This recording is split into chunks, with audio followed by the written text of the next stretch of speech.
Pengorbananmu terlalu dalam untuk dimengerti. Sungguh besar,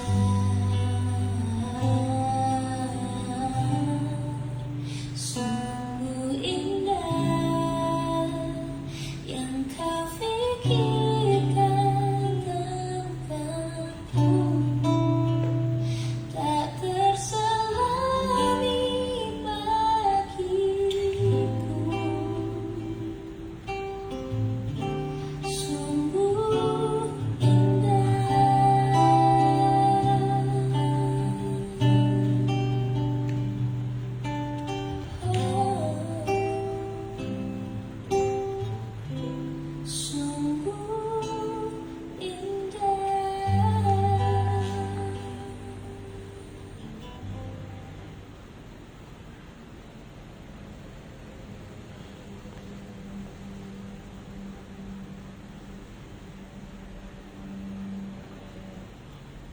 Baik, kita akan memulai ibadah kita pada saat ini. Saya ucapkan shalom bagi setiap jemaat Tuhan yang ada di rumah. Kita bersyukur sampai pada saat ini kita ada sebagaimana kita ada itu karena kasih karunia yang Tuhan berikan bagi setiap kita. Sehingga pada saat ini ketika Tuhan masih mengizinkan kita untuk bertemu, walaupun kita beribadah secara online, namun kita tetap bersyukur di hadapan Tuhan. Saya mengundang jemaat Tuhan untuk mengambil satu sejenak. Kita bersama-sama mau bersyukur di hadapan Tuhan buat kasih setia Tuhan yang Tuhan berikan dalam kehidupan kita. Haleluya. Terima kasih Bapa. Terima kasih buat kasih setiamu Tuhan. Terima kasih buat kebaikanmu Bapa. Kami tahu Tuhan, tanpa Engkau kami tidak mampu melakukan apapun. Bukan karena kekuatan kami Bapa, kami ada sampai pada saat ini. Itu semua karena anugerah yang Tuhan berikan bagi setiap kami. Untuk itu Bapa, pada saat ini kami mau duduk diam di bawah kaki salib-Mu. Kami mau masuk dalam hadirat-Mu Tuhan.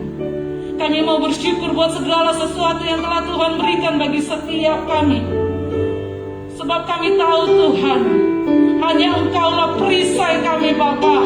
Hanya Engkaulah kekuatan kami Tuhan. Sehingga kami mampu melalui hari-hari kami. Itu semua karena kasih anugerah yang Kau berikan bagi setiap. Haleluya. Haleluya. Bukan dengan kekuatan. Kita angkat pujian ini sebagai ucapan syukur kita di hadapan Tuhan. Katakan, bukan dengan kekuatanku ku dapat jalani hidupku, tanpa Tuhan yang di sampingku ku tak mampu sendiri. Engkaulah kuatku, Engkaulah kuatku, yang menopangku. Ku pandang wajah-Mu dan berseru, pertolonganku datang dari-Mu. Peganglah tanganku, jangan lepaskan. Kaulah harapan dalam hidupku. Kita angkat pujian ini, kita katakan di hadapan Tuhan. Bukan dengan kekuatanku ku dapat jalani hidupku, tanpa Tuhan yang di sampingku ku tak mampu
sama-sama kita katakan. Dalam hidupku,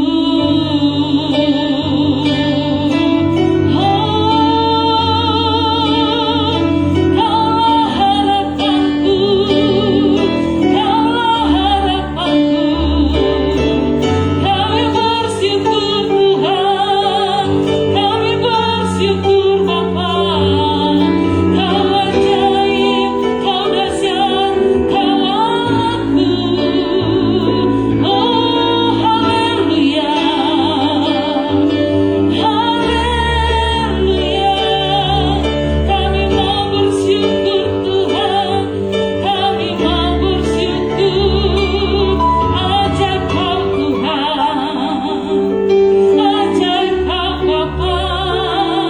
Oh haleluya, syukur bagimu, syukur bagimu Tuhan, syukur bagimu Bapa. Haleluya, haleluya, haleluya. Syukur bagimu Tuhan, syukur bagimu Bapa. Dan tak jemu-jemu kami naikkan syukur bagimu Tuhan. Engkau sungguh baik, Engkau sangat baik Tuhan. Apapun yang kami alami saat ini Tuhan, bahkan setiap jemaat Tuhan yang dimanapun saat ini berada, yang mengikuti ibadah ini secara online, kami tidak tahu bagaimana keadaan mereka satu persatu Tuhan secara detail. Namun kami yakin dan percaya Engkau turut campur tangan Bapa. Engkau yang akan menyertai setiap anak-anak-Mu Tuhan. Karena tanpa Engkau Bapa kami bukan siapa-siapa. Dan kami rasakan Bapa, kami rasakan Tuhan penyertaan-Mu dalam hidup kami. Kami rasakan Bapa lawatan-Mu dalam hidup kami. Sehingga kami Bapa untuk dapat terus bersuka cita di tengah-tengah kondisi saat ini yang kami alami Tuhan.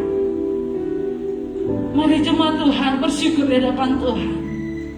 Naikkan syukurmu di hadapan Tuhan.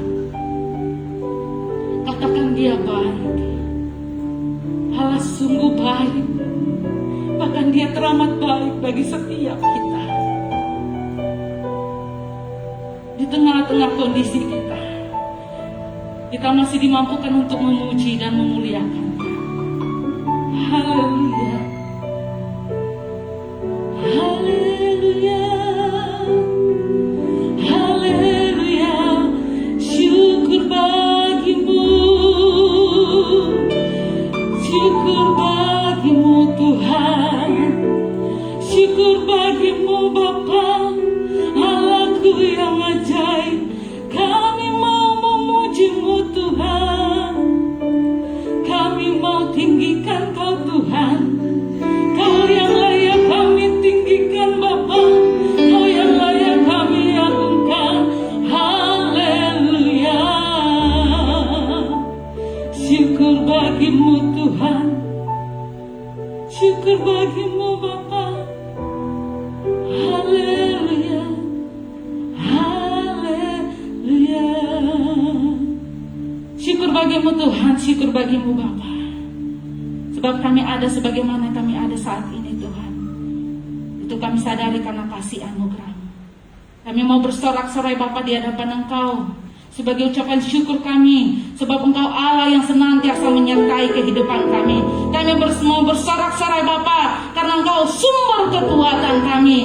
Apapun yang kami alami Tuhan, Engkaulah sukacita kami. Terima kasih Bapa yang siap bersorak-sorai di hadapan Tuhan. Kita sama-sama katakan amin, haleluya. Baik untuk jemaat Tuhan yang berada di rumah, yang mengikuti ibadah secara online, saya undang untuk bangkit berdiri. Kita mau sama-sama memuji Tuhan. Kita katakan segala puji syukur hanya bagi-Mu Tuhan. Haleluya. Apapun kondisi kita saat ini, kita mau bersorak-sorai di hadapan Tuhan. Segala puji syukur hanya bagi-Mu Tuhan. Sebab Kau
hadapan Tuhan, apapun kondisi yang kita alami saat ini, dimanapun kita berada dan apapun yang kita rasakan, kita mau tetap bersyukur di hadapan Tuhan.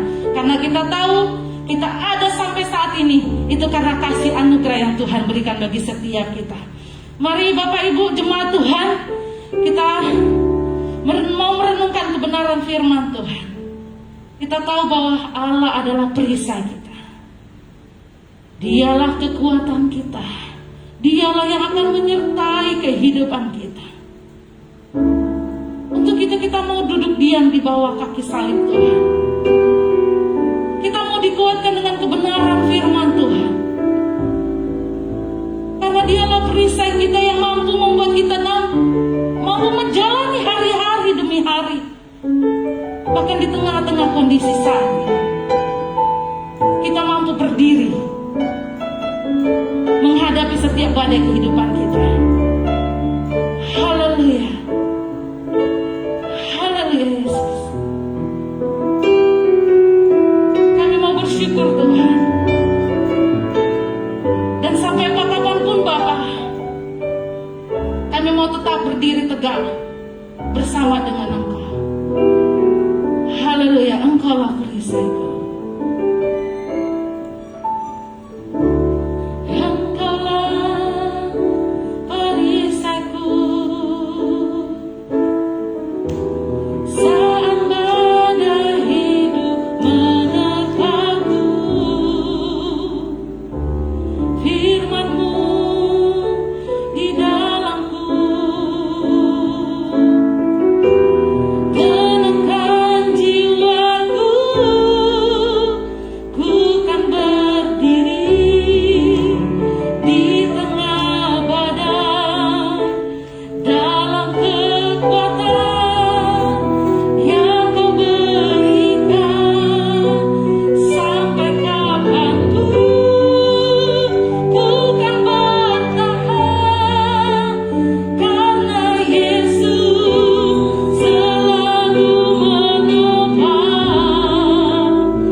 Apapun terjadi dalam kehidupan kami saat ini Tuhan, badai apapun yang kami alami saat ini Tuhan, kami mau tetap percaya bahwa Engkau Allah yang Maha Kuasa.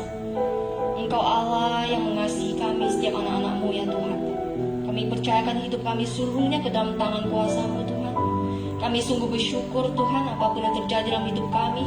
Pada pagi hari ini Engkau masih mengizinkan kami, masih memberikan kami kesempatan untuk hadir di tempat ini, untuk beribadah kepada Engkau, untuk mendengarkan firman-Mu ya Tuhan. Ini adalah sebuah anugerah yang besar bagi kami Tuhan. Kami mau bersyukur, berterima kasih pada Engkau. Tuhan, saat ini kami mau merenungkan sedikit dari firman-Mu. Kau berkati hamba-Mu yang menyampaikan Tuhan, sehingga apa yang disampaikan seturut dengan kehendak-Mu Tuhan. Kau juga berkati umat-Mu yang mendengarkan, kiranya Engkau berikan mereka pengertian, Roh Kudus Kau pimpin, sehingga apa yang disampaikan Tuhan dapat mereka mengerti, dapat aplikasikan dalam kehidupan mereka Tuhan. Kami serahkan waktu kami selanjutnya ke dalam tangan-Mu. Hanya di dalam nama Tuhan Yesus Kristus kami mengucap syukur dan berdoa. Amin. Shalom saudara-saudara kasih dalam Tuhan yang berada di rumah. Kondisi pandemi ini mengharuskan kita untuk beribadah masing-masing di rumah secara online ya. Tapi tidak apa-apa. Firman Tuhan bilang kita menyembah Tuhan dan roh dan kebenaran ya. Dimanapun kita beribadah pada Tuhan, Tuhan hadir di situ. Nah, saudara-saudara kasih dalam Tuhan, pagi ini tema khotbah kita adalah makna di balik jangan menghakimi. Nah, mari kita buka firman Tuhan di Matius 7 ayat 1 sampai 5. Mari kita buka firman Tuhan kita di Matius 7 ayat 1 sampai 5.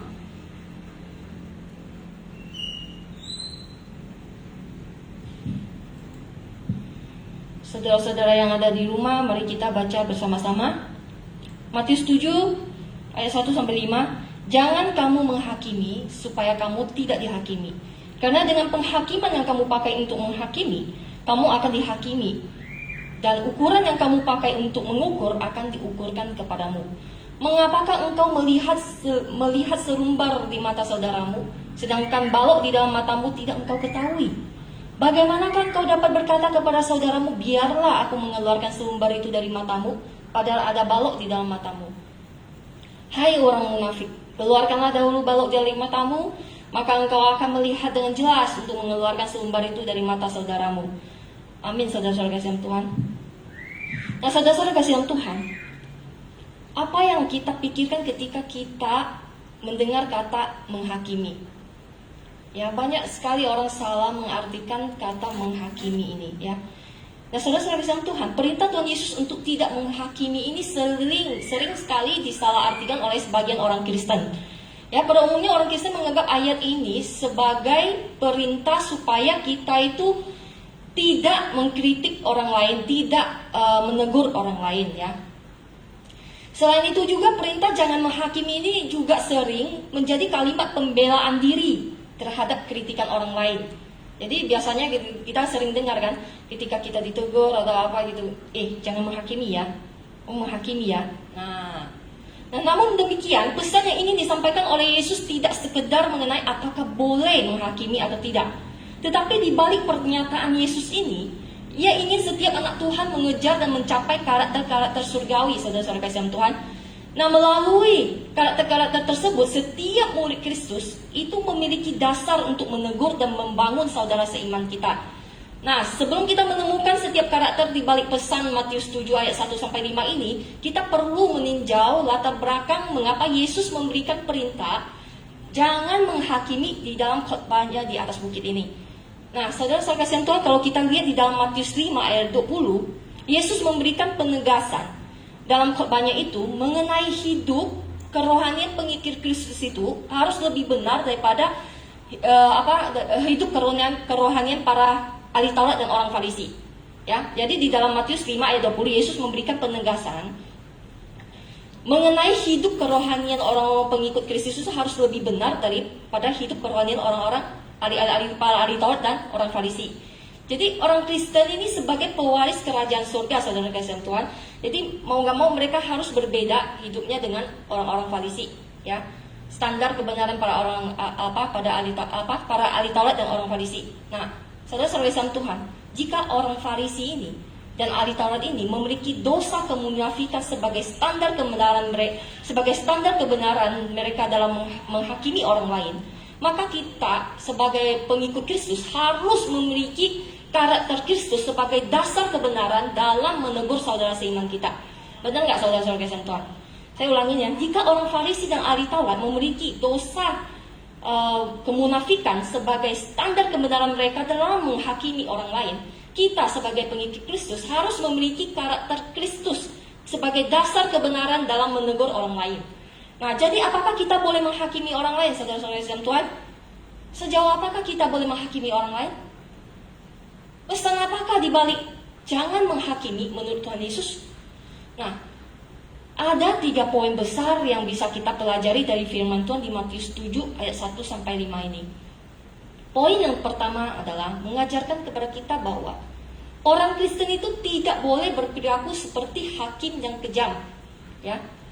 Nah, saudara-saudara kasih Tuhan, kalau kita melihat ke dalam bahasa aslinya, kata menghakimi di sini, ya, dalam ayat ini adalah klinete dari kata krino, ya, yang berarti artinya apa, saudara? Artinya menilai, menganggap, menyatakan, menetapkan atau memutuskan seseorang sebagai pihak yang salah, ya. Jadi arti menghakimi ini sebenarnya adalah menilai, menganggap, ya, menyatakan, menetapkan, bahkan memutuskan seseorang itu sebagai pihak yang bersalah.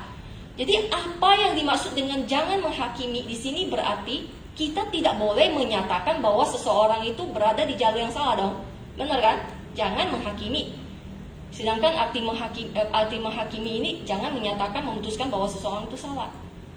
Sedangkan kata menghakimi ini memiliki arti kita menetapkan atau memutuskan seseorang itu bersalah. Jadi jangan menghakimi ini berarti kita jangan memutuskan atau menetapkan seseorang itu bersalah.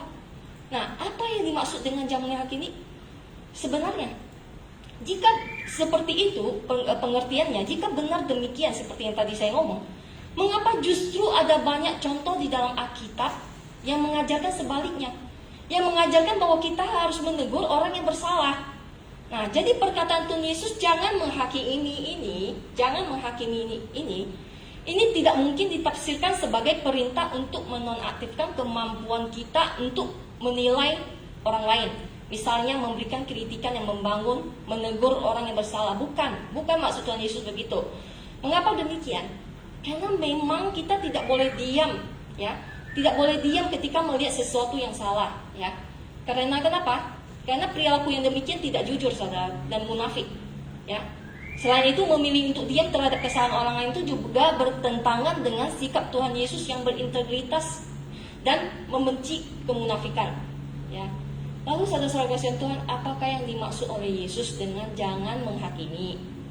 Ya, karena kita sering salah mengartikan kata jangan menghakimi ini. Kadang kita mau menegur orang, diserang balik sama orang itu. Jangan menghakimi ya, jangan menghakimi ya. Kita juga kadang nggak enak dituduh menghakimi ya.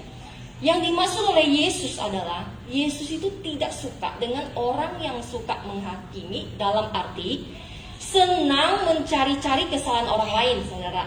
Ya, senang mencari kesalahan-kesalahan orang lain. Jadi mencari kesalahan orang lain itu adalah kesenangan dia gitu, kesenangan dia. Jadi pengikut Kristus ketika memberikan kritik atau saran kepada orang lain itu bukan mencari secara sengaja kesalahan mereka itu, bukan sengaja mencari-cari kesalahan mereka, atau karena kita membenci orang itu, jadi kita mencari-cari, menggali-gali, mengkorek-korek kesalahan mereka itu, bukan itu. Nah, kita akan berdosa jika kita itu sengaja mencari-cari kesalahan orang lain, saudara. Kita berdosa jika kita menilai orang lain itu secara tidak kritis juga, tidak fair dalam kita menilai orang lain itu kita berdosa, saudara. Ya, dan ketika kita menghakimi orang secara kejam, kita tidak mengerti keadaannya. Kadang apa yang terlihat di luar ya, di cover ya, tidak seperti apa yang terjadi dalam sebenarnya. Jadi kita tidak terlalu cepat itu menjudge orang sebenarnya. Ya, jadi kita tidak boleh menghakimi orang itu dengan tidak fair. Ya, belum tahu sebenarnya udah ya, nggak boleh. Itu berdosa, saudara-saudara Tuhan. Karena penilaian seperti demikian akan bersifat negatif dan destruktif terhadap orang lain. Nah, saudara-saudara Tuhan, ada orang yang suka mencari-cari kegagalan orang lain itu karena kalau mereka mencari-cari kegagalan orang lain itu adalah suatu kenikmatan bagi mereka. Ada orang kayak gitu. Jadi kalau dia mendapatkan orang itu banyak kegagalan gitu, banyak kesalahan gitu ya, itu adalah suatu kenikmatan, dia menikmati gitu ya. Ada orang kayak gitu. Nah, saudara kasih Tuhan, orang yang menghakimi orang lain secara kejam, ia akan selalu menafsirkan sejelek mungkin motivasi dari orang lain ya. Jadi apapun motivasi orang itu, dia akan punya versinya sendiri. Dia akan menafsirkan sejelek apapun niat orang itu. Walaupun sebenarnya orang itu niatnya baik, tetapi ditafsirkan sama orang itu sejelek mungkin. Itu orang yang menghakimi secara kejam, saudara-saudara yang Tuhan. Nah, semoga kita di antara kita tidak ada orang yang seperti itu ya. Dan juga ketika dia menghakimi kesalahan orang lain, tidak kenal ampun, saudara-saudara yang Tuhan. Tidak kenal ampun. Nah, Tuhan Yesus memberikan penegasan. Jika seseorang ingin memberikan kritikan atau teguran atau penilaian terhadap orang lain, maka ia tidak boleh memandang rendah seseorang, ya, dengan sifat seperti hakim yang kejam itu. Tidak boleh memandang rendah orang lain ketika kita menegur orang, saudara-saudara kasih Tuhan. Kita tidak boleh memberikan kritik atau menghukum mereka itu tanpa sikap adil dan belas kasihan. Ini penting sekali, saudara kasih Tuhan. Seringkali di antara kita itu sering menghakimin orang, dalam arti kita itu menyatakan kesalahan orang lain dengan seenaknya tanpa berpikir apa yang dia rasakan, ya. Kita menghakimi secara kejam, ya, tidak mengerti keadaan yang dia alami. Pokoknya ini kamu salah.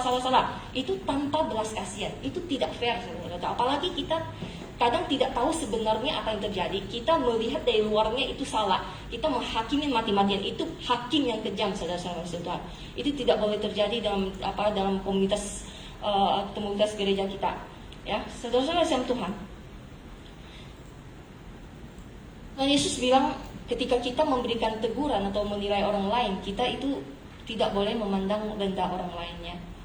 Kita harus menjadi saudara baginya. Seharusnya kita harus menjadi saudara orang itu dalam membangun dia untuk bangkit. Itu yang harus kita lakukan. Ya, kita tidak boleh menghukum mereka atau memberikan kritik tanpa belas kasihan, tanpa ada kasih gitu. Itu tidak sesuai dengan perintah Tuhan. Nah, Paulus di dalam 1 Korintus 4 ayat 4 sampai 5, dia menuliskan di situ, Paulus berkata bahwa hanya Tuhanlah hakim yang agung. Hakim yang dapat memperlihatkan apa yang direncanakan di dalam hati setiap manusia. Seadil-adilnya manusia, tidak ada yang seadil Allah dalam menghakimi. Manusia bukan Tuhan. Tidak ada manusia yang pantas untuk menjadi hakim atas sesama manusia, saudara. Sebab kita tidak saling membaca hati kita masing-masing. Ya, ada Roma 2 ayat 1 ya.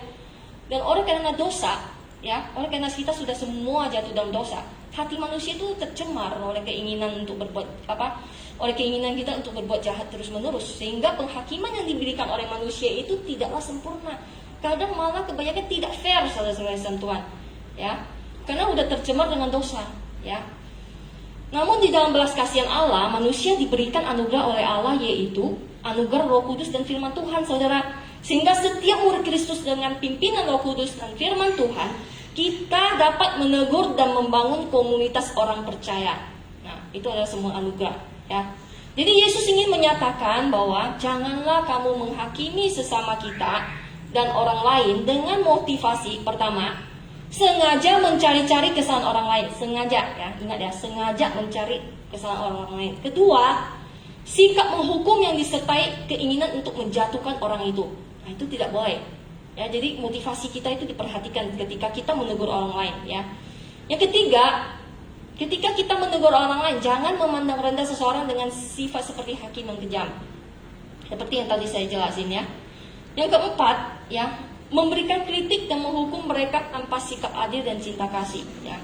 Ini nggak boleh dilakukan. Jadi Yesus ingin menyatakan, janganlah kamu menghakimi saudaramu orang lain dengan demikian, sengaja mencari kesalahan orang lain, ya, menghukum serta punya keinginan untuk menjatuhkan orang lain, ya. Motivasi kita itu loh, ya, nggak benar. Nah, saudara-saudara Tuhan, selanjutnya apa yang dimaksudkan oleh perkataan Yesus di ayat 2? Di ayat 2 di situ dikatakan, karena dengan penghakiman yang kamu pakai untuk menghakimi, kamu akan dihakimi, dan ukuran yang kamu pakai untuk mengukur akan diukurkan kepadamu, ya. Di ayat 2 tadi, ya. Nah, saudara-saudara Tuhan, ada seorang teolog Amerika dan profesor Perjanjian Baru, ya, memberikan penafsiran menarik pada bagian ini. Ia menuliskan dalam bukunya, ya, ia berkata begini. Ini adalah prinsip hukum retribusi atau timbal balik, ya. Ini adalah hukum, ya. Ini adalah prinsip hukum retribusi atau hukum timbal balik, saudara, yang juga terdapat di dalam Matius 5 ayat 38. Bahwa ketiadaan belas kasihan dan cinta kasih di dalam cara kita memperlakukan orang lain akan menghasilkan penghakiman tanpa belas kasihan dari Allah di hari penghakiman terakhir. Ini maksudnya retribusi timbal balik. Jadi ketika kita memperlakukan orang lain tanpa belas kasihan dan kasih, ya kita juga akan mendapatkan hal yang sama. Ya. Kalau kita lihat di Yakobus 2 ayat 13, ya di situ dituliskan, sebab penghakiman yang tidak berbelas kasihan akan berlaku atas orang yang tidak berbelas kasihan. Ya, renungkan ayat ini saudara kasihan Tuhan ya. Sebab penghakiman yang tak berbelas kasihan akan berlaku atas orang yang tidak berbelas kasihan. Tetapi belas kasihan akan menang atas penghakiman. Luar biasa saudara kasihan Tuhan. Dan juga apakah kita masih ingat hukum retribusi yang diajarkan oleh Tuhan Yesus di dalam Matius 6 ayat 14 sampai 15? Kupikir semua udah tahu ya. Di situ dikatakan bahwa karena jikalau kamu mengampuni kesalahan orang lain, Bapamu yang di surga akan mengampuni kamu juga. Tetapi jikalau kamu tidak mengampuni orang, Bapamu juga tidak akan mengampuni kesalahanmu. Nah, saudara-saudara, inilah retribusi timbal balik. Ya. Nah, melalui ayat ini Tuhan Yesus ingin agar kita agar kita memiliki karakter merciful, yaitu penuh belas kasihan, saudara.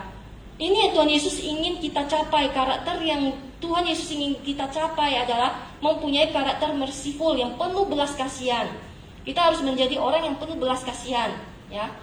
Dan mengampuni, karena kita sebagai anak-anaknya yang diciptakan menurut gambar dan rupa Allah yang adalah Allah yang penuh belas kasihan dan mengampuni.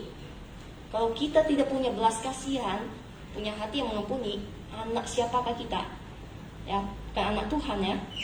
Nah, saudara-saudara Tuhan, saya ingin sampaikan adalah bahwa janganlah kita menghakimi saudara kita yang orang lain itu dengan motivasi tadi seperti saya jelasin, mencari kesalahannya ya, untuk memiliki untuk punya niat menjatuhkan orang ya, seperti yang dilakukan orang Farisi dan ahli Taurat. Itu yang mereka lakukan. Kalau kita baca konteksnya ini sebenarnya tentang orang Farisi dan ahli Taurat ya, yang suka menghakimi, suka mengkritik orang lain padahal dirinya sendiri, ya ampun ya. Dan cara mereka mengkritik orang juga, dan motivasi mereka mengkritik orang juga itu karena ingin sengaja mencaci kesalahan orang lain hanya untuk meninggikan dirinya sendiri. Ini sebenarnya adalah karakter orang-orang Farisi dan ahli Taurat, saudara. Nah, orang yang melakukan hal yang demikian ya, seperti ahli Taurat dan orang Farisi ini sangat menjengkelkan. Ya, sangat menjengkelkan. Kita pasti pernah bertemu dengan orang yang demikian, bukan? Saya sering ketemu orang yang demikian, saudara. Pasti kita semua itu sering ketemu sama orang yang demikian. Sedikit kesalahan saja yang kita perbuat akan dihakimi habis-habisan, ya. Menghakimi secara tidak fair lagi, saudara-saudara Tuhan. Padahal bukan begitu gitu, tapi dikatakan begitu. Jadi menghakimi tidak sesuai fakta, tidak sesuai kenyataan, itu yang sangat menyakitkan ya, saudara-saudara Tuhan ya. Itulah manusia, tapi ya saudara-saudara Tuhan, semua ini akan membawa kepada semua sifat karakter yang seperti ini akan membawa perpecahan dalam komunitas orang percaya. Pasti terjadi perpecahan jika kita ada yang memiliki karakter yang demikian di dalam komunitas kita. Pasti terjadi perpecahan, ya. Nah, saudara-saudara Tuhan, itu tadi yang poin yang pertama ya. Poin yang kedua adalah yang kita bisa pelajari dari firman Tuhan pada pagi hari ini adalah bahwa orang Kristen itu tidak boleh munafik. Orang Kristen tidak boleh munafik. Yesus sekarang dia mengemukakan perumpamaan kecil yang terkenal dengan benda-benda asing di dalam mata. Ya, kalau kita baca ya, dengan sebuah perumpamaan tentang benda-benda asing di dalam mata. Yaitu diantaranya ada bintik sekecil sepihan kayu itu di satu pihak di mata satu orang, dan di satu pihak lagi ada balok di dalam matanya. Ya, saudara, orang Kristen yang mempunyai sifat menghakimi, yang dalam arti senang mencari kesalahan orang lain, sangat berbahaya dalam komunitas orang percaya. Tuhan Yesus menyebut orang ini adalah orang munafik, seperti ahli Taurat dan orang Farisi. Ya, Tuhan Yesus menyebut orang ini sebagai orang yang munafik. Orang munafik, dia itu berpura-pura tidak mempunyai kesalahan, saudara. Kita kalau untuk contohnya, kita bisa lihat kehidupan orang Farisi dan ahli Taurat dalam Alkitab. Banyak sekali ya contohnya. Ya, orang munafik itu berpura-pura tidak memiliki kesalahan. Sementara menyembunyikan kesalahannya, ia menghina dan merendahkan orang lain. Ia mengkritik orang lain. Ya, dia menyembunyikan kesalahannya diri sendiri, tetapi dia mengkritik orang lain mati-matian. Nah, ciri-ciri orang munafik itu salah satunya dia cenderung membesarkan kekurangan orang lain. Ya, cenderung membesarkan kekurangan orang lain. Dan kekurangan yang dia dapati dari orang lain itu akan dihakimin habis-habisan. Ya, akan direndahkan habis-habisan. Itu ciri-ciri orang munafik. Dengan menghakimi orang lain, ya, mereka juga mengalami nikmatnya pembelaan diri, ya. Ada suatu kenikmatan bagi mereka. Jadi hati-hati saudara, ya. Ketika kita mengkritik orang, ketika kita membicarakan kesalahan orang lain, selidiki hati kita, motivasi kita. Sama nggak dengan yang saya jelaskan tadi seperti orang Farisi ahli Taurat itu? Jadi mereka mengalami nikmatnya pembenaran diri sendiri tanpa melihat kesalahan diri sendiri, loh. Ya, dia nikmat ketika dia membicarakan kesalahan orang lain, menghakimi orang lain. Padahal sendiri salahnya banyak. Nah, saudara-saudara yang Tuhan, ada seorang teolog dari Skotlandia yang namanya Alexander Bruce. Dia mengatakan bahwa adalah suatu dosa kefarisian jika kita meninggikan diri sendiri dan merendahkan orang lain. Itu adalah cara yang amat murahan untuk memperoleh superioritas moral. Ya, itu adalah cara yang amat murahan. Perumpamaan tentang orang Farisi dan pemungut cukai, yang seperti biasa kita udah tahu, nggak asing lagi ya, perumpamaan ini, ya. Perumpamaan tentang orang Farisi yang berdoa itu, tahu kan? Nah, perumpamaan tentang orang Farisi dan pemungut cukai ini merupakan contoh yang baik untuk menjelaskan maksud dari Bruce tadi, ya. Nah, orang Farisi itu sangat munafik, saudara. Mereka itu menghakimi yaitu dengan cara membesar-besarkan kebajikan diri mereka sendiri, kebaikan mereka sendiri, kebenaran mereka sendiri, dan membesar-besarkan kejelekan orang lain, ya. Jadi orang Farisi itu dalam perumpamaan itu yang dalam dia berdoa itu, saudara ingat kan? Itu dia membesarkan kebajikan diri sendiri dan membesar-besarkan kejelekan pemungut cukai, ya. Yang seharusnya dilakukan orang Kristen adalah yang harusnya kita lakukan, saudara. Kita harus menguji diri kita sendiri. Harus menguji diri kita sendiri sebelum kita menghakimi orang lain. Ya, sebelum kita menegur orang lain, kita perlu menguji diri sendiri. Ya, kita bukan saja dengan menguji diri sendiri, kita bukan saja akan lolos dari penghakiman Allah. Kita juga berada dalam posisi yang memungkinkan kita menolong saudara kita yang sesat dengan penuh kelembutan dan rendah hati. Ya, jadi setelah terlebih dahulu kita mengeluarkan balok itu dari mata sendiri, kita pun akan dapat melihat dengan jelas serpihan kayu yang ada di mata saudara kita. Nah, ini sangat logika sekali, ya, saudara-saudara. Bagaimana kamu bisa mengeluarkan serpihan dari mata saudaramu? Karena kalau matamu itu terhalang dengan balok yang besar, kamu tidak akan jelas menilai. Kamu tidak akan menilai dengan fair. Nah, saudara-saudara Tuhan, itu ada poin kedua. Poin yang ketiga yang kita pelajari dari firman Tuhan pada pagi hari ini adalah bahwa orang Kristen harus menjadi saudara bagi orang lain. Ya. Nah, saudara-saudara Tuhan, kenyataan bahwa kita dilarang mencari kesalahan orang lain. Tadi kan saya bilang kita dilarang untuk mencari sengaja kesalahan-kesalahan orang lain dan berperilaku munafik. Itu tidak akan membebaskan kita dari tanggung jawab kita terhadap saudara seiman kita. Tanggung jawab kita terhadap saudara seiman kita itu tetap ada. Bukan berarti kita tidak boleh menegur sama sekali saudara seiman kita, ya. Tadi kan dikatakan jangan mencari kesalahan orang lain, jangan berperilaku munafik. Bukan berarti kita tidak boleh menegur, saudara. Nah, sebaliknya di kemudian hari Yesus mengajarkan bahwa kewajiban kita yang pertama adalah jika seorang saudara kita itu berdosa terhadap kita, tegurlah dia di bawah 4 mata. Ya, itu adalah Matius 18 ayat 15. Tegurlah mereka di bawah 4 mata, ya. Tetapi saudara, kita jangan keliru. Dalam keadaan tertentu, kita juga dilarang untuk campur tangan. Yaitu jikalau dalam mata kita sendiri ada benda asing yang malahan jauh lebih besar daripada yang dimiliki oleh saudara seiman kita, ya. Di saat itu kita dilarang untuk campur tangan karena kita akan malah berbahaya, ya, untuk komunitas kita. Namun dalam keadaan lain, Yesus juga mengajarkan kita supaya memperbaiki serta mengoreksi saudara seiman kita seperti yang tadi saya jelasin di Matius 18 ayat 15. Nah, saudara kasih Tuhan, yang harus kita lakukan begitu kita berhasil mengatasi kesukaan mata kita, yaitu balok yang mata kita, maka saya berkatakan penglihatan kita akan jernih dalam menilai orang lain, dalam mengoreksi orang lain, ya, akan jernih. Barulah kita bisa membantu saudara kita itu mengatasi kesukaran mereka. Barulah kita bisa menegur dengan benar saudara kita. Nah, Jadi kita perlu mengeluarkan dalu baruk dari mata kita sendiri, sehingga dengan penglihatan yang jelas kita akan mampu mengeluarkan serpihan kayu dari mata saudara kita. Jadi setiap kali kita itu perlu sekali untuk koreksi diri kita sendiri.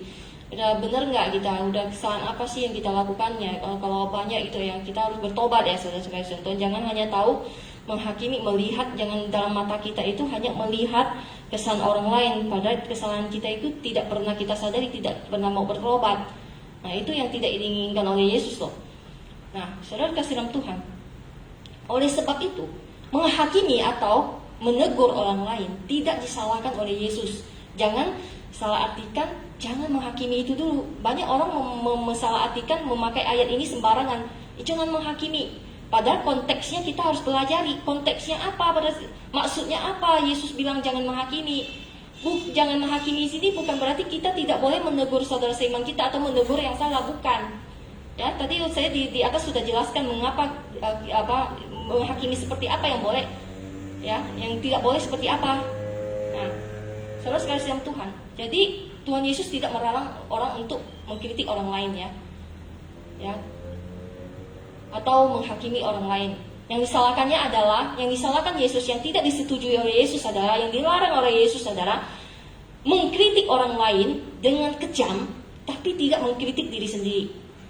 Ya, mengkritik orang lain dengan dalam arti suka mencari kesalahannya, tetapi tidak mencari kesalahan kita, tidak koreksi kesalahan kita. Itu yang Tuhan Yesus nggak mau kita lakukan. Di situ dikatakan orang munafik. Itu yang dilakukan oleh ahli Taurat dan orang Farisi. Ya. Nah, saudara-saudara yang kasih dalam Tuhan, orang Kristen harus menjadi saudara bagi orang lain. Itu artinya apa? Artinya ketika kita ketemu orang lain yang berada di jalur yang salah ya, kita tidak menghakimi dengan motivasi yang seperti tadi saya jelasin di atas, yaitu mencari-cari salahnya, menjatuhkan orang itu, merendahkan orang itu. Tetapi kita sebagai saudara bagi mereka, harusnya kita menegur mereka berdasarkan standar kebenaran yang alkitabiah. Ya, kita menegur orang berdasarkan standar kebenaran yang alkitabiah. Ya, dengan kasih, dengan belas kasihan. Ya. Walaupun kadang kita perlu lebih keras tegurnya, tapi tetap dengan motivasi yang benar. Jadi yang penting di sini motivasi kita menegur orang itu apa? Ingin dia baik, ingin dia bangkit, ingin dia membangun, atau malah menjatuhkan dia supaya dia makin jatuh. Itu motivasi yang penting kita selidiki setiap kita itu menegur orang lain, saudara. Kalau enggak kita benar-benar melakukan dosa yang sama dengan orang Farisi ahli Taurat. Ya. Dan makanya Yesus bilang jangan menghakimi. Nah artinya kayak gitu, menghakimi yang demikian enggak boleh. Tetapi kalau kita menegur dengan kasih, dengan belas kasihan, dengan motivasi yang benar, yaitu bahwa kita menegur dia karena kita ingin menyelamatkan orang itu, karena kita ingin orang itu baik, berubah menjadi baik, ingin orang itu menjadi bangkit gitu loh. Supaya orang itu tidak sesat, tidak berada di jalur yang salah, kita menegur dengan kasih Allah, dengan belas kasihan, dengan penuh kesabaran. Jadi beda sekali ya saudara-saudara Tuhan. Tapi yang kadang kita sering ketemui adalah ada banyak orang yang sembarangan menghakimi orang, bahkan mencaci maki orang itu, sehingga orang itu bukan malah membaik. Jadi apa gunanya? Lebih baik engkau nggak usah menegur kalau kayak gitu. Ya, ada banyak orang yang benar-benar nggak tahu karena nggak mengerti soal menghakimi, soal menegur atau apa ya. Oleh sebab itu firman Tuhan pada pagi hari ini menjelaskan kepada kita bagaimana kita dalam komunitas orang percaya itu, bagaimana kita memperlakukan orang lain, bagaimana kita kalau kita melihat orang yang berada di jalur yang salah itu, apa yang harus kita lakukan. Jadi ketika kita menegur harus berdasarkan standar kebenaran yang alkitabiah. Itu dengan kasih, dengan belas kasihan ya. Walaupun kadang harus dengan keras, tapi tetap motivasinya benar. Kadang kan ada orang ya ditegur dengan lembut, tak terima, kemudian nggak berubah. Kadang kita harus keras memang, tetapi tetap dengan motivasi yang benar, bukan menjatuhkan orang itu, bukan menghina orang itu. Nah itu yang harus kita lakukan saudara-saudara Tuhan. Motivasi dalam hati kita itu penting sekali. Oleh sebab itu kita harus selidiki terus hati kita. Jangan lupa juga mengoreksi diri kita. Karena saya udah salah. Kadang saya juga nggak enak ya kalau mau menghakimi orang, maksudnya menghakimi dalam arti menegur ya. Nah kita teringat kan, saya juga gitu nggak ya? Nah itu bagus saudara, saya juga gitu nggak ya? Kalau memang gitu, kita harus perbaiki, sama-sama perbaiki. Lalu bisa dengan leluasa kita menegur orang yang kita ketahui berada di jalur yang salah. Kalau kita sendiri berada di jalur yang salah, bagaimana kita bisa menegur orang jalur yang salah? Bagaimana kita bisa membawa orang yang jalur yang salah kebalik yang jalur yang benar? Ya, seperti yang balok di mata kita itu akan terhalang, nggak bisa melihat jernih gitu loh. Jadi saudara-saudara Tuhan, akhirnya pesan yang bisa kita dapatkan dari Matius 7 ayat 1 sampai 5 adalah bahwa Tuhan Yesus menginginkan agar pengikut Kristus memiliki yang pertama karakter merciful, yaitu karakter yang penuh belas kasihan. Setiap orang percaya harus memiliki belas kasihan. Itu penting sekali toh. Karena Tuhan Yesus sendiri adalah satu pribadi yang benar-benar penuh belas kasihan. Kita bisa melihat ketika Tuhan Yesus di dunia ini, bagaimana dia melayani, bagaimana dia menghadapi orang yang sakit datang kepadanya, orang berdosa datang kepadanya. Kita bisa melihat semua itu, saudara. Tuhan Yesus adalah pribadi yang penuh belas kasihan. Jadi setiap pengikut Kristus kita harus memiliki karakter yang penuh belas kasihan, ya, penuh belas kasihan. Jadi yang kedua, karakter yang perlu kita miliki sebagai pengikut Kristus adalah karakter forgiving, mengampuni. Ingat firman Tuhan, hukum retribusi, prinsip hukum retribusi. Ketika kamu tidak mengampuni orang lain, kamu juga tidak akan diampuni. Nah, ini penting sekali. Jadi kita harus belajar bisa mengampuni orang walaupun memang tidak gampang. Tetapi ini harus. Karena jika kita tidak mengampuni orang lain, punya kepahitan orang lain, ya kita tidak merdeka, saudara. Kita juga tidak diampuni. Nah, yang ketiga, karakter yang harus dimiliki setiap orang pengikut Kristus adalah karakter critical but not judgmental.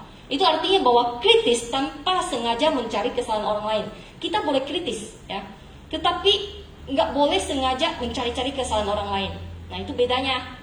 Nah, terus karakter yang terakhir yang perlu dimiliki oleh setiap pengikut Kristus adalah karakter discernment. Apa itu? Karakter ini artinya adalah memiliki ketajaman sebagai kemampuan untuk membedakan mana yang benar, mana yang salah. Ya. Memiliki ketajaman. Jadi kita harus memiliki ketajaman sebagai kemampuan untuk membedakan mana yang benar, mana yang salah. Ya, kalau kita sendiri tidak bisa membedakan mana yang benar, mana yang salah, bagaimana kita mau menegur orang lain, membangun orang lain? Tidak bisa. Tentunya ini hanya bisa diperoleh, saudara-saudara Tuhan, ketika kita rajin membaca dan merenungkan firman Tuhan dan hidup yang dipimpin oleh Roh Kudus. Baru kita akan bisa membedakan mana yang benar, mana yang salah. Saudara-saudara Tuhan, keempat karakter perlu dikejar dan dicapai oleh setiap anak Tuhan tanpa terkecuali. Ya, keempat karakter ini perlu dikejar, yaitu karakter penuh belas kasihan, mengampuni, ya, kritis tapi tanpa sengaja mencari kesalahan orang lain, ya, memiliki ketajaman sebagai kemampuan untuk membedakan mana yang benar, mana yang salah. Nah, ini semua karakter ini perlu dicapai oleh setiap pengikut Kristus tanpa terkecuali, ya. Agar kita dapat dipakai oleh Tuhan untuk membangun gereja Tuhan, saudara, dalam hal memberi nasihat dan menegur saudara seiman kita. Ya, kalau kita tidak memiliki karakter ini, yang terjadi adalah, coba apa, saudara? Pasti perpecahan yang terjadi. Jika dalam komunitas orang percaya kita ada orang yang suka menghakimi secara kejam, ya, tanpa belas kasihan, tanpa kasih, ya, suka mencari kesalahan orang-orang lain, ya, tanpa melihat kesalahan sendiri, pasti terjadi perpecahan, ya, pasti, ya, bukan saya sumpahin, tetapi itu kenyataannya, pasti terjadi perpecahan, ya.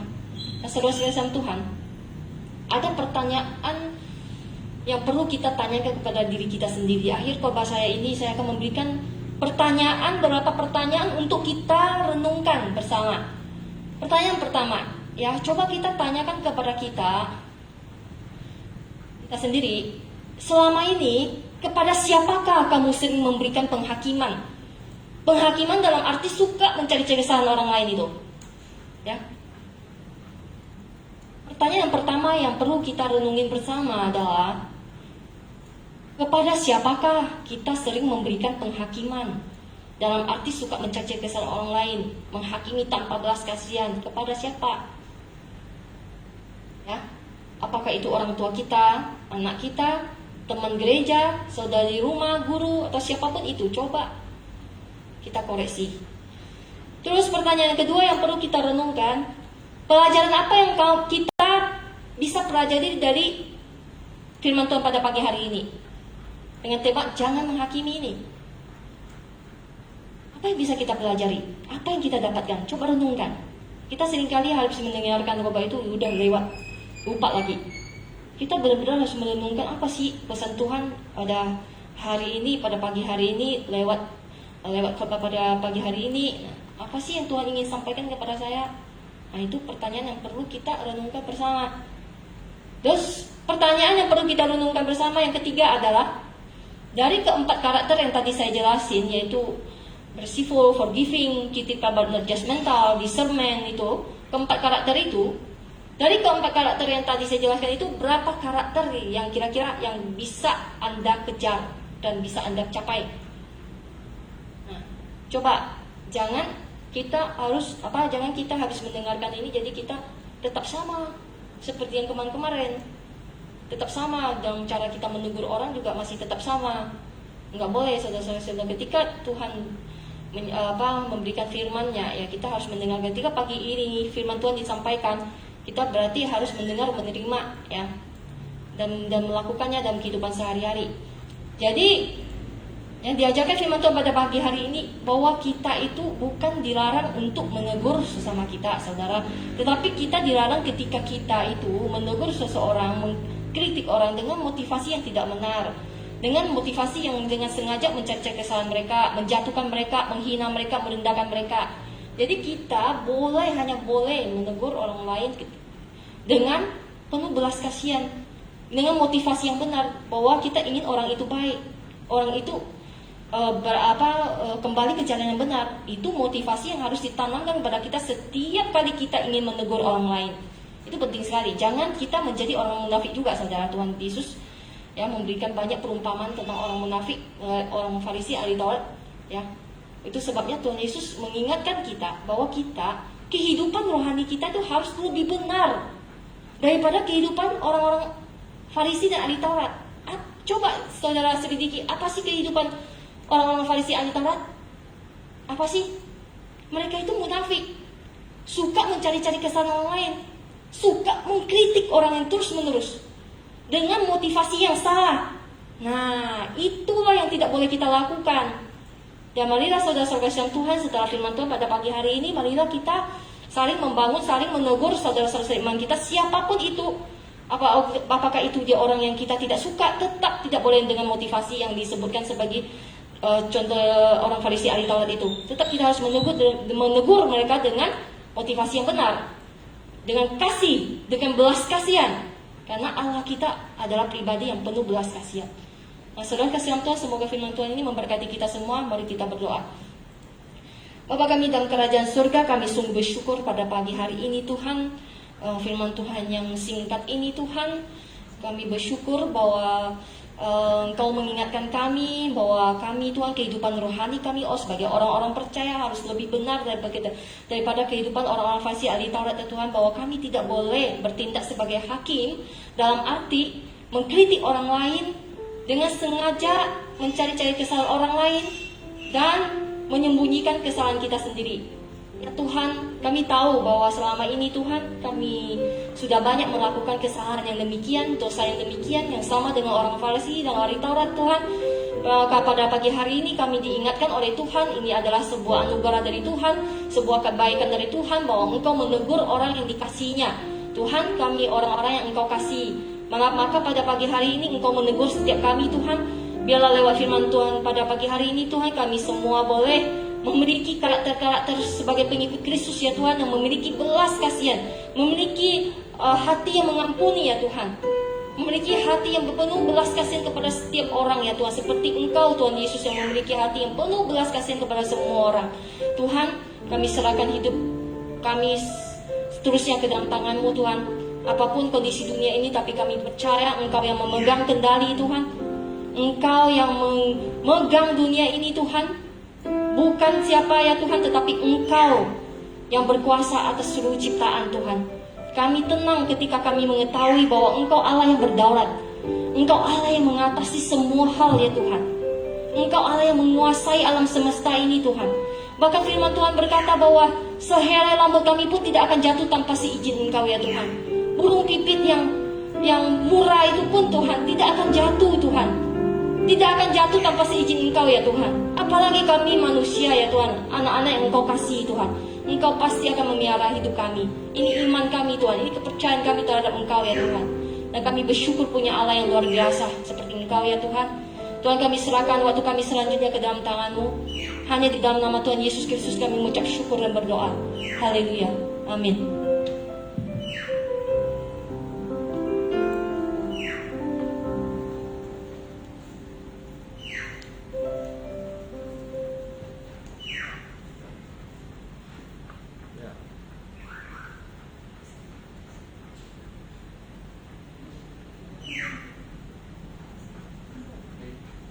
Ya, shalom Bapak Ibu sekalian, puji Tuhan.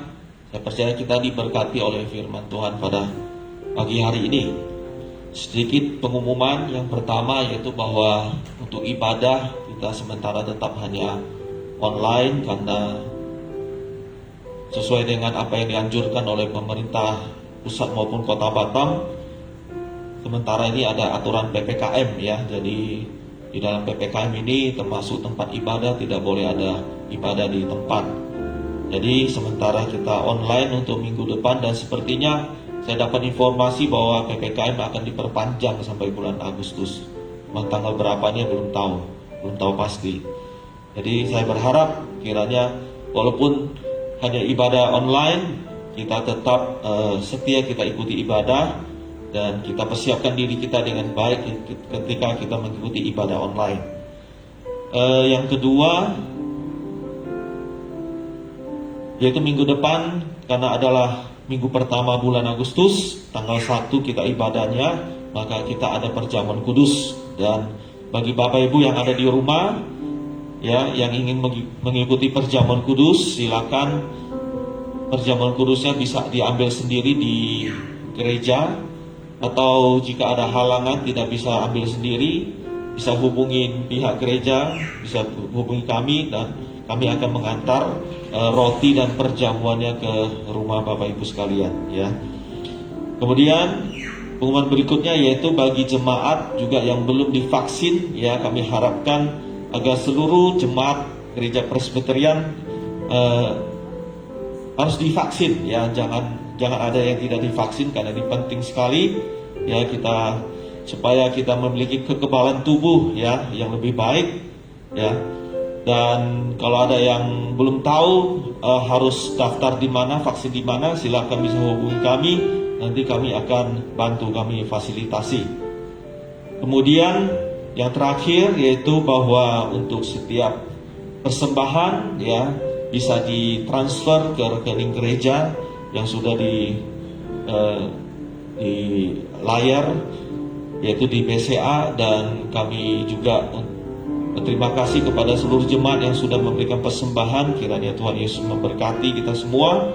Dan untuk bukti persembahannya juga silakan bisa dikirim ke Pak Akun, yaitu bendahara kami, dan nanti akan dicatat dan dilaporkan di dalam laporan keuangan gereja. Ya, demikian pengumuman. Saya serahkan ke WL. Baik, untuk setiap jemaat Tuhan, kita akan mengakhiri ibadah kita pada saat ini. Saya undang untuk bangkit berdiri, kita angkat pujian. Kami memuji kebesaran-Mu. Tuhan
surga, dikuduskanlah namamu, datanglah kerajaanmu, jadilah kehendakmu di bumi seperti surga.